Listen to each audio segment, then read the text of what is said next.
Hello friends, मैं अभिषेक गुप्ता स्वागत करता हूं आप सभी का मेरे यूट्यूब चैनल नॉलेज हैकर्स में। आज हम पढ़ने वाले हैं मैथ्स के इंपॉर्टेंट क्वेश्चन जो कई बार एग्जाम में पूछे जाते हैं। तो चलिए स्टार्ट करते हैं। तो पहला क्वेश्चन है, यदि एक वस्तु का दाम 10% तथा फिर 20% बढ़ाया जाता है तो कुल वृद्धि ज्ञात कीजिए। तो देखिए, सबसे पहले देखिए यहाँ पर हमें कुछ सीपी नहीं दिया है, क्योंकि जो भी वृद्धि होगी वो तो सीपी पर ही होती है। प्रॉफिट एंड लॉस जो भी होगा वो सीपी पर होगा। तो यहाँ पर अगर जब भी ऐसे क्वेश्चन में किसी भी क्वेश्चन में सीपी ना दी हो, मींस क्रय मूल्य ना दिया हो, तो उसे हम 100% सपोज कर लेते हैं। तो हमने सपोज कर लिया कि सीपी इज इक्वल टू 100%। अब देखिए 10% वृद्धि हो रही है, मीन्स 100 में 10% वृद्धि होगी तो कितना हो जाएगा 110, और 20% वृद्धि होगी तो कितना हो जाएगा 120। सिर्फ वृद्धि के लिए नहीं, अगर कमी हो तो हम 100 से उतना ही माइनस कर देंगे तो वो कमी के लिए जाएगा। सपोज कि 20% हानि होती तो 120 की जगह क्या जाता है 80, बट यहाँ पर पहले हमें 10% और उसके बाद 20% बढ़ाया जा रहा है। तो 10% वृद्धि हुई तो 110 और 20% वृद्धि हुई तो 120। बस अब इसका हमें मल्टीप्लाई करना है और 100 से डिवाइड कर देना है। 0 से 0 कैंसिल, 0 से 0, तो फाइनली हमारे पास बचा 12 इंटू 11, ये हो गया 132। तो देखिए कितना हो गया, 100 से कितना ज्यादा है, ये 32 ज्यादा है। मीन्स जो टोटल वृद्धि हो गई वो हो गई 32%। इसका सही आंसर हो गया बी 32। अब हमें क्वेश्चन दिया है कि एक नल किसी टंकी को 6 घंटे में भर सकता है। जब टंकी आधी भरी जाती है तो इस प्रकार के 3 और नल खोल दिए जाते हैं, तो टंकी भरने में कुल कितना समय लगेगा। देखिए जो हमें कुल समय दिया है वो दिया है 6 घंटे। सबसे पहले हम लिख लेते हैं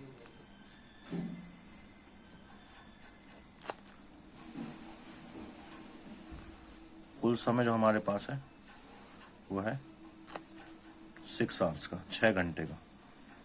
अब क्या इसमें से देखिए आधा काम हो गया, मतलब 6 घंटे में से आधा काम हो गया, तो 3 घंटे का काम हो गया है। तो जो काम हो गया इसे हम साइड में लिख लेते हैं 3 आवर्स का।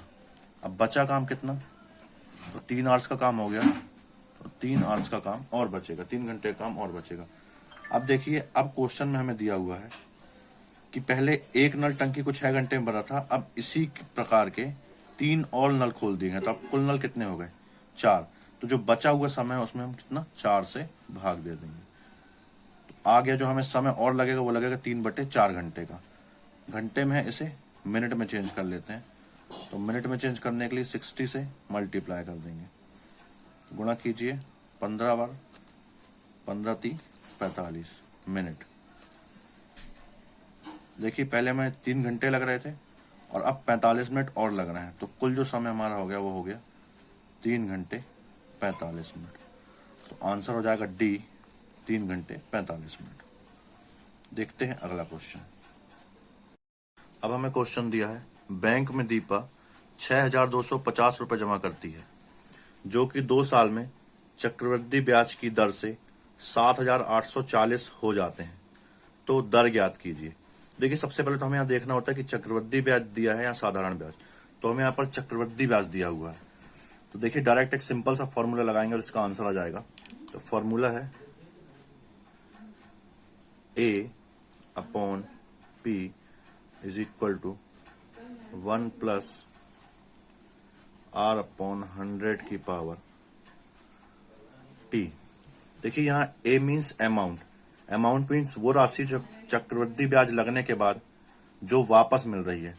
तो हमें जो राशि है वो है 7840 रुपए, तो ए की वैल्यू हो गई 7840। P means principal, principal means मूलधन, वो धन जो हमने बैंक में जमा किया था। तो जमा किया था 6250 रुपए, तो पी हो गया 6250। 1 + R means rate, rate means दर, और दर हमें फाइंड करनी है। और टी मीन्स टाइम, तो समय हमें दिया है 2 वर्ष का। देखिए 0 से 0 कैंसिल हो गया। फाइनली हमारे पास बचा 784 और ये होता है 28 का वर्ग। देखिए हम वर्ग इसलिए देख रहे हैं क्योंकि हमें टाइम 2 घंटे का 2 वर्ष का दिया हुआ है। तो स्क्वायर देखेंगे, जैसे स्क्वायर से स्क्वायर कैंसिल हो जाएगा और ये होता है 25 का स्क्वायर, 1 प्लस r अपॉन 100 का स्क्वायर।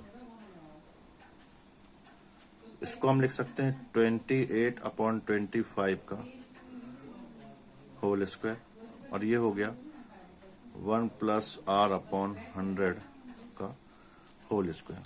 देखिए घात समान है तो आधार भी समान हो जाएंगे, means 28 upon 25 is equal to 1 plus r upon 100।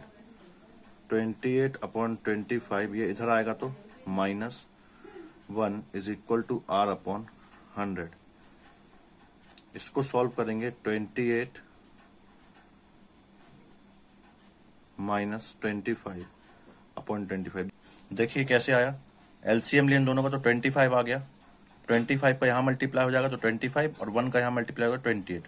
28 minus 25 upon 25 is equal to आ गया r अपॉन 100। देखिए दोनों बेस में और इक्वल में तो डिवाइड हो जाएंगे 1 4।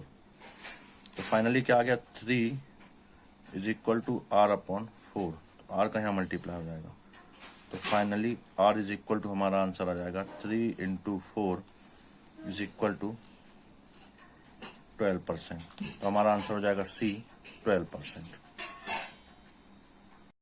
अब हमें क्वेश्चन दिया है माँ और बेटी की उम्र का अनुपात 7:3 है। यदि उनकी आयु का योग 60 वर्ष है तो आयु का अंतर ज्ञात कीजिए। तो देखिए हमें आयु का अनुपात दिया 7:3 और आयु का योग दिया है 60 वर्ष। तो देखिए 7:3 आयु है और इनका योग 60 वर्ष दिया है। तो देखिए अनुपात में योग क्या हो जाएगा, 7 धन 3 7 प्लस 3 कितना हो गया 10। यह अनुपात में योग हो गया और हमें योग कितना दिया है 60 वर्ष। तो इसके इज इक्वल टू हो जाएगा 60 वर्ष।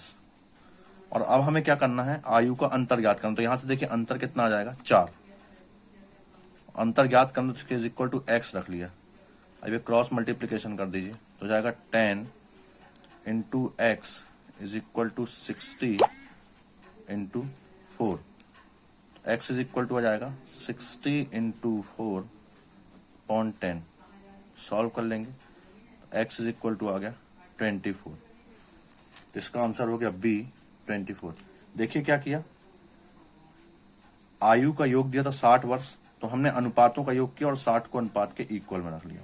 और हमें अंतर ज्ञात करना तो इन दोनों का अंतर आ रहा था 4, तो 4 और अंतर ज्ञात करना तो इज इक्वल में एक्स रख लिया। अब इन दोनों क्रॉस मल्टीप्लीकेशन करके इसको सॉल्व कर लिया तो एक्स इज इक्वल टू आ गया 24। अब देखते हैं अगला क्वेश्चन। अब दिया हुआ है यदि a अनुपात b बराबर 2:5 तथा b अनुपात c बराबर 3:4 हो तो a अनुपात c ज्ञात करना है। तो हमें a अनुपात c ज्ञात करना, सबसे पहले हम अनुपातों को लाइन से लिख लेंगे।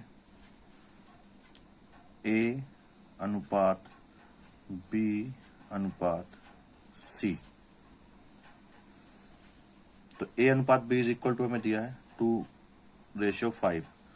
तो a के नीचे 2:5 और b अनुपात c दिया 3:4। तो b को b के नीचे लिखेंगे 3 और c को c के नीचे 4। अब देखिए ये दो प्लेस हमें खाली दिख रहा है, एक ये और एक ये। तो यहां पर इसके साथ वाला जो भी है वो आ जाएगा। तो यहां पर साथ में 5 तो यहां आ जाएगा 5 और यहां पर भी वही इसके साथ वाला जो है वो आ जाएगा। तो यहां पर आ जाएगा 3। अब इनका मल्टीप्लाई कर दीजिए तो यहां पर कितना आ गया, यहां से देखिए 2 इंटू 3 6। यहां पर कितना आ गया 5 इंटू 3 15 और यहां पर कितना आ गया 5 इंटू 4 20। तो देखिए हमें a रेशियो c फाइंड करना है। तो a की वैल्यू यहां से क्या है 6 और c की वैल्यू यहां से क्या है 20।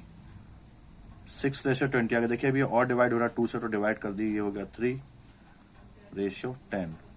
तो इसका आंसर हो गया C 3 रेशियो 10।